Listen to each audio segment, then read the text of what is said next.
Guys, listen to this one. Did they just say monkey? And did they also mention hay? Let's hear that again. Hey, we're the monkeys? Is this some kind of voice from the past? Is this part of a top secret experimentum? How could they know that I would sit here 55 years later with a Monkey 47 experimentum that is made with hay? Monkey experimentum, hay. Maybe it's a sign. Maybe it's a conspiracy. Let's check it out.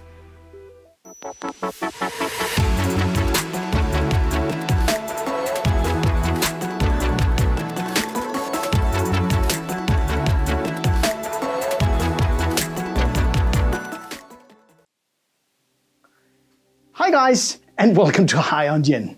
Yeah, don't worry, I have taken off my tinfoil hat and instead opened this amazing Monkey 47 Experimentum Zürich edition so we can check it out together.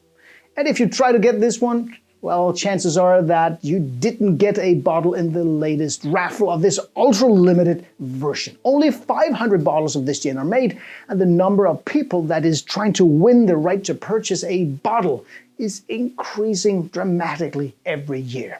This is probably one of the most desired gins in the world at the moment. So if you didn't get a bottle, or if you're saving your bottle for a special occasion, I have opened mine so I can tell you how it is. But let's start with a short introduction to this series. The Experimentum Series is, well, exactly what the name indicates, an experimenting series of Monkey 47 gins, where Master Distiller Alexander Stein goes all the way in his pursuit of finding new flavors and new aromas using unusual distillation and culinary techniques. And he finds his inspiration in a city, whatever that inspiration might be, and then he captures this local uniqueness in alcohol, and then he blends it into his regular Monkey 47. The first 4 Experimentum gins were the Tokyo edition, that was done with something as unusual as a Kobe beef fat wash. The second one was the Brussels edition, where he really captured the taste of beer and chocolate and mussels. The third edition was the Vienna edition with apricots and poppy seeds. And then the fourth edition was this super crazy Amsterdam edition, where he incorporated the taste of the local Dutch specialty deep fried bitterballen, these meat croquetten. And then he blended that distillate, that taste into a Monkey 47 gin. And if you haven't seen my previous video where I talk about these and introduce these first 4 Experimentum editions, I will link to it up here. I really think that you should check it out. And now, ladies and gentlemen, we have come to the 5th release, the Zürich edition. And as I said, it is made with, well, a rather unusual botanical, hay. The Zürich edition is a tribute to the Swiss Alps and the green hillsides in the summertime. And every summer the farmers from the farms below are making their way up to these green spots high up on the mountain sides where the grass is growing. The farmers cut the grass and spread it on the ground to dry, and once it is dry enough, they bring it down to their barns and store it to feed their cattle in the wintertime. And I remember the smell of hay, and you probably do too. It really brings out memory to me. I remember when I was a young boy, I think I was around 10 years old, and my parents had this summer house in Sweden where the fields surrounding the house was kept by a local farmer. And I remember how I got to help him, driving this big red tractor on my own and helping him with cutting the grass and stacking the hay. I remember the smell of it, and I remember the taste of it when you chewed on a hay straw, this sweet and grassy and earthy flavors. Well, you probably know what I'm talking about. The Swiss hay that is used in the Experimentum gin has been grown on these steep fields just outside Zürich without any kind of pesticides or fertilizers or things like that. And then, as I said, when the grass has been cut, it is spread on the ground for a time to dry, and then it is raked together and then packed in these big nets that the Swiss called, I think it's called Pingeln, P-I-N-G-G-E-L. These nets, they weigh up to 70 kilos and are carried down or sent down on these zip lines. And the result is this rich hay packed with the nutrients and aromas of its native meadows. And Alexander Stein, he takes this Swiss hay and then he grinds it and he macerates it in alcohol, and then he uses a vacuum distillation process to really extract these unique flavors out of the hay.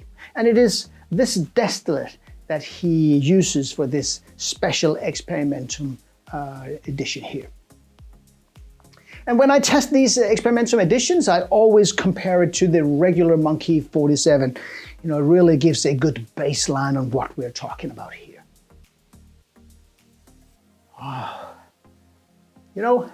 When you smell this, you really sense this slightly earthy, woody notes of the hay, but you're never in doubt that this is based on a Monkey 47. Compared to this one here, the floral and lavender elements that is more present here is really toned down in this Experimentum here. I love this regular Monkey 47. I really, really do.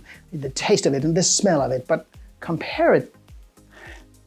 This one, the regular one seems kind of more messy in a way. The Experimentum seems much more balanced. Let's taste it.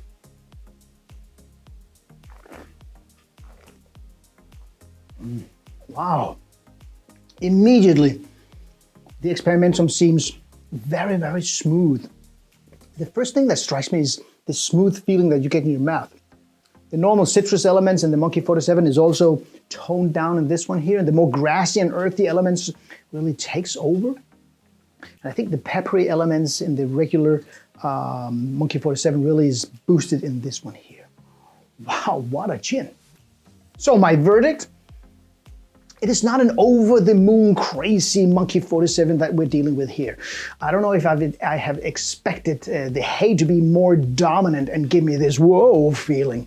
So from that perspective, it is not maybe as experimenting as you might think.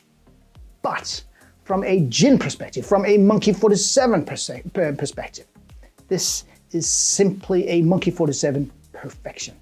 I think the devil is in the detail, and this little monkey here really won my heart. Wow. I know that Monkey 47 have different cocktail recipes on their social media about this one here, but I will enjoy this one neat and just enjoy the perfection in this monkey here.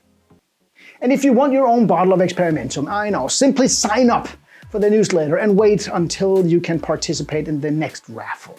And I know, even if your chances aren't the best, you got nothing to lose and a lot to win if you do win. And I know people are saying, I will never win. But okay, I will give you one tip if you really want a bottle.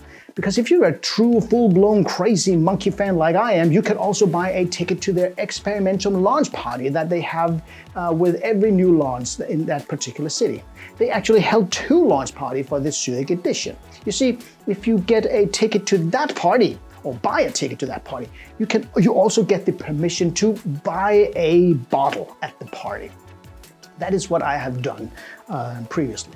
This year, I was actually going to fly to Zurich to join the party with my very good friend Michael Thompson. We booked and bought everything, and just one day before the event, one effing day, the Swiss authority closed all access for any Danes after the first discovery of the Omicron variant here in Denmark. Vaccinated or not, negative test or not. So, bye-bye launch party, bye-bye plane tickets, bye-bye prepaid hotel, and not least, bye-bye Experimentum bottle.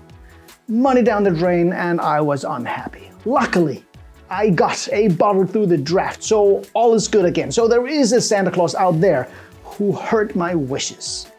And you know what, guys? I will be ready for the next Experimentum launch party, unless the pandemic stops me again, or if it's on the other side of the world. And Alexander, remember, if you need help with a Danish version, just let me know. You can even have the party here if you want to. Just give me a call. Until next time. Hey, we're the monkeys.